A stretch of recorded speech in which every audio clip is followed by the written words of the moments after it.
All right, guys. These episodes are great. We're living in a world that has got so much going on. Whether we like it or not, we're directly impacted by even other industries, even other political decisions that ultimately create chaos. And so it is really important when we're doing this part of the job is to really be flexible enough to adapt. Welcome to In the Boardroom with His Capital Group, a series of unfiltered conversations created to share our successes and failures, along with some of the tips, tricks, hacks, and strategies that we've used along the path to building wealth. So grab your favorite beverage, get to that quiet spot, and tune in to today's conversation. And remember that a legacy isn't only about leaving what you've earned, but also what you've learned. Welcome to the boardroom. We are here today, and I'm excited about today's topic that we're going to cover. I'm here with Steve Landau. Hello, Rick. And we have a new guest here with us. Kenneth, how you doing? Kenneth, why don't we start with just obviously so everybody kind of gets a picture of, who is Kenneth? Why don't you kind of introduce yourself a little bit and share with us a little bit about your journey here? Yes, so I found this job on LinkedIn, and before then I was working in title for about a year, and title wasn't for me, so I wanted something new, and I saw his capital group, and it was just like destiny. I came here and learned a lot, and I'm still learning every single day, and I've been here since March probably. So March, and yeah, it's been great so far. I am a processor, but I kind of consider myself more of a transaction coordinator. I almost feel like the terms are kind of intertwined or interchangeable. So yeah, pretty much make sure the deals will go through, review the documents, and make sure everyone gets their money at the end of the day. I'm like the point guard to the basketball team. I tell you where everyone goes. I know where the files are at, and hopefully everyone does their job on time. Point guard. I love that. Do you have a favorite player? Current is LeBron James, Lakers.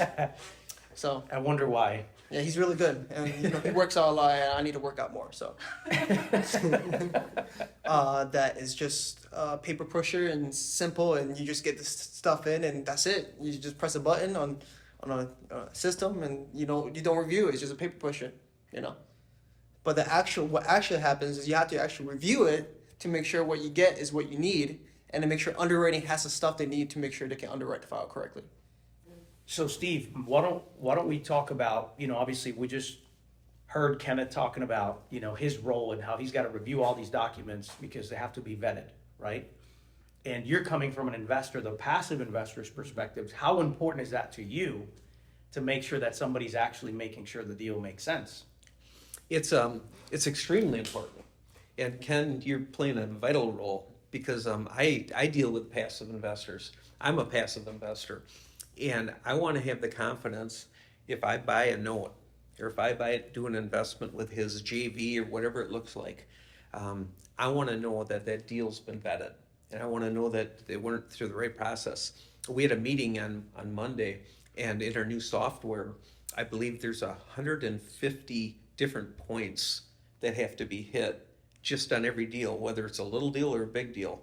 And that's important to me, that's important to our investors, and that's important to if I relay that to the investor. And I will tell you that our investors come here because of our processes and because of what we talk about in many other videos, but the integrity and the honor that we display for our people.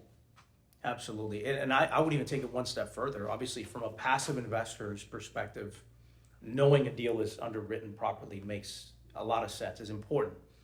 But also, a lot of times, investors that are active, the ones that are buying properties, who are borrowing money from us, those guys are operating with this momentum where they need a deal so that they can bring their contractor and put them to work, or they may lose a contractor. So a lot of times they lose sight of risk mitigation. And part of our role is not only just to say yes, yes, yes. If we find something wrong, it's making the investor who's active aware of the additional risks so that they can weigh the options and decide. And so I know of projects that a processor like yourself went through, discovered that it was a risky project, advised the borrower walked away from the deal. They came back later with a new deal, but they came back and they thanked us for protecting them from losing their shirt had they purchased that project that they were in the rush.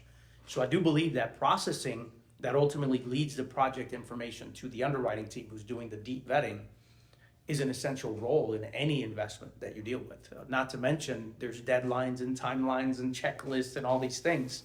And kind of your role is essential to make sure that all those items are being vetted, and not only that, but that we're keeping to timelines and that we're following up with people to get what we need to get the job done, right? So that's an essential piece for the entire business. There's a lot of stuff I wish I knew. Like, again, I wish I knew more about like certain. Sometimes in real estate, the deals mostly look the same, but there's sometimes differences where you see maybe once in a lifetime or 10% of the year that like, oh, I don't know what to do here. I never seen this before. So pretty much I can't really answer the questions. Like I wish I know the unknown, but that's like impossible to know. Very well. That was wrong. That was very wrong. Because of the fact that we're living in a world that has got so much going on, right? We're living in an economy that has so many elements that ultimately, whether we like it or not, we're directly impacted by even other industries, even other political decisions that ultimately create chaos. And so it is really important when we're doing this part of the job is to really be flexible enough to adapt, but use the standard and really never drop the standard. And so I really wish that when I started that I would have heeded the advice of some of my mentors who told me that you must always have a standard and be flexible, but never abandon the standard.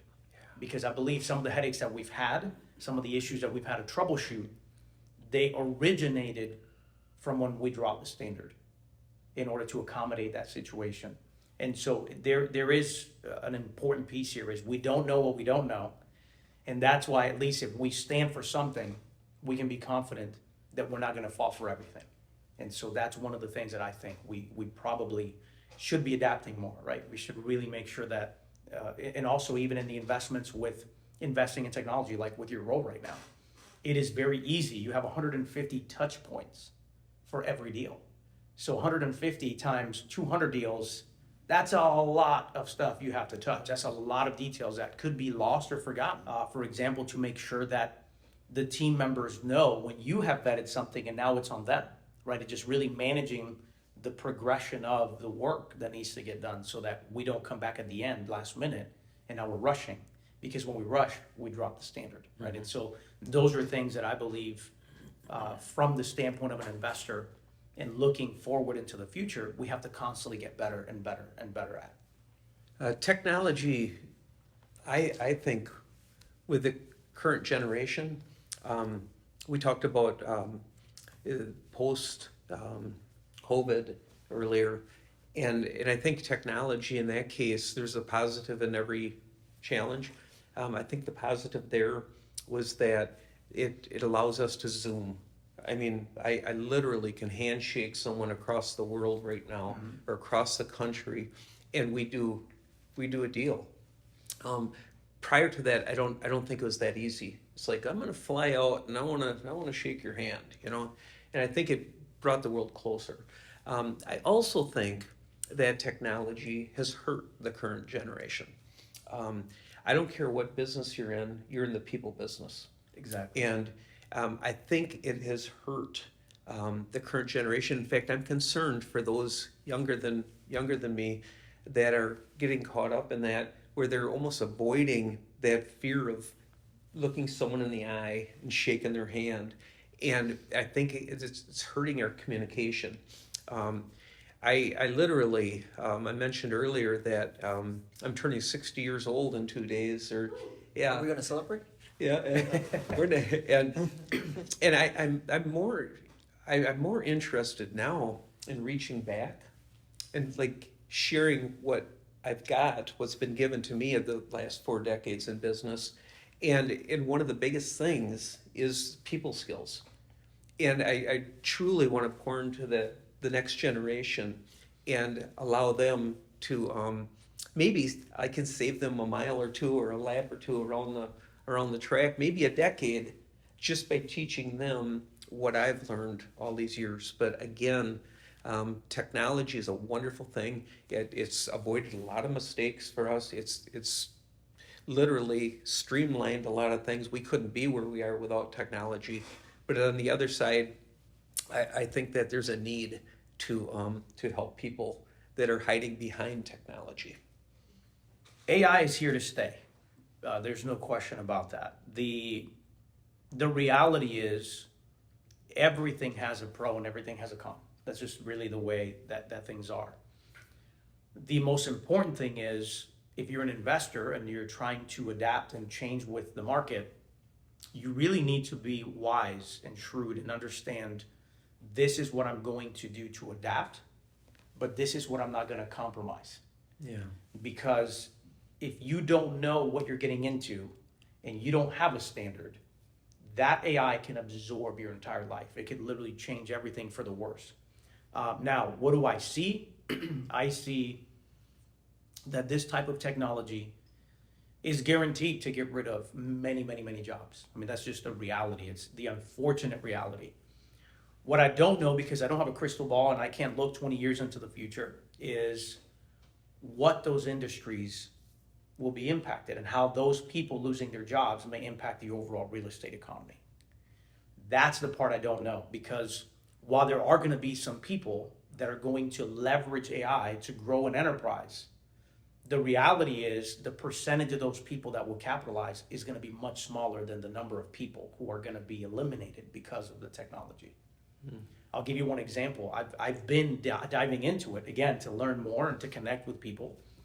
Leading kind of into your topic, Steve, like relationships are essential. In my opinion, that's like the number one asset in any business, right? Is having the relationship. So I've tapped into my network and I've talked to several people, some of which are experts in that space.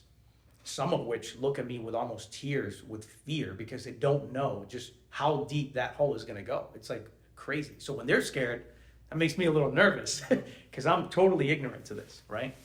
But one example he gave me is he's got a firm that he's consulted with who they're a tech company. So like just to give an example.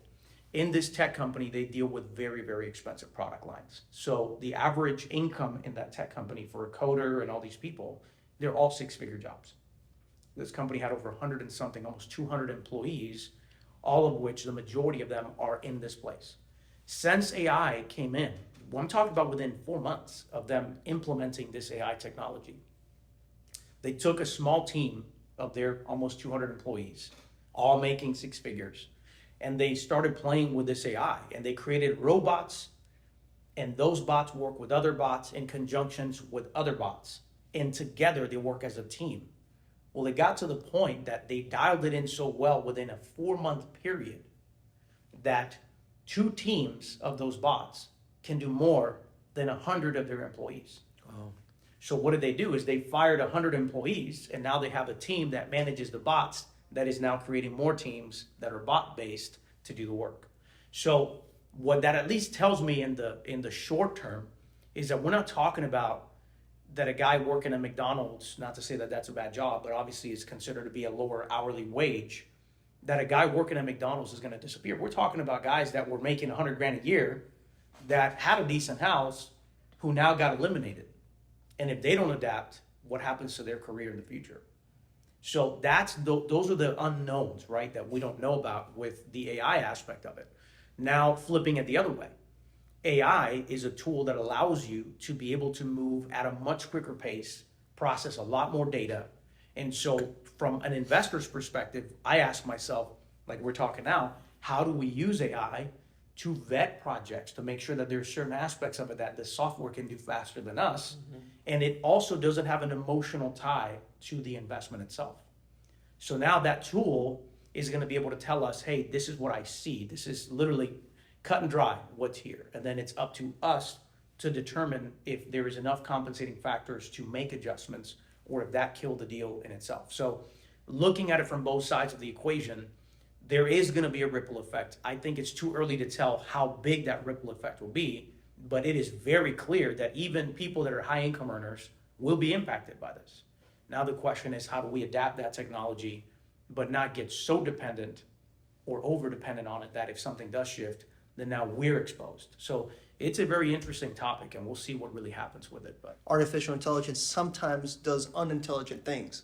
So like, a lot of these systems are based on sample sizes, right? Human inputs They learn about those human inputs, but the human inputs have biases and misinterpretations. So now that AI has biases and misinterpretations. So now we're putting so much more, and that's the downside, more care, more thinking like, oh, AI can solve everything, right? But now you give a tool so much power, and then when it messes up, you don't believe it.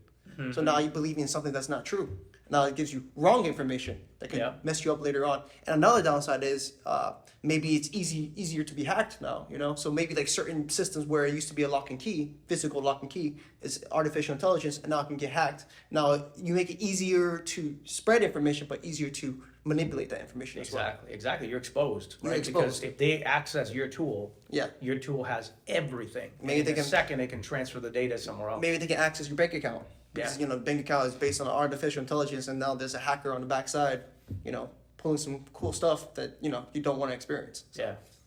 That can answer the phone calls and even verify sounding like you. Hey, It's crazy how. Hey, wire instructions. And then, you know, artificial intelligence use wire instructions from the bank side, jumps on the line, says, yeah, here's the, you know, I confirmed this, and now it's actually another person in like another country. Yeah, So absolutely. gotta be careful. Good things to consider for sure. What I would envision in the next 5 years, like just condensed, is that especially in this world that is completely like just, I feel like it's getting unhinged in every aspect of the word. I literally align with God and I walk with him through this journey. I think that would be the fulfillment of my 5 years, would be that I took these 5 years and I followed after what God told me to do. Where I see myself in 5 years is it's really a timely question because my wife and I just took a 12-day cruise over to Portugal, and for that very reason, to see where we're going to be in the upcoming years, and at least what we think would be right, and we prayed about that, and just can you imagine 6 days at sea without seeing land? We did literally a transition cruise and repositioning cruise, it's actually called. I was going like this is what I want to see in the next 5-10 years, the rest of my life, whatever. I want to keep accumulating, keep growing, and as sure as I'm sitting here, God showed me.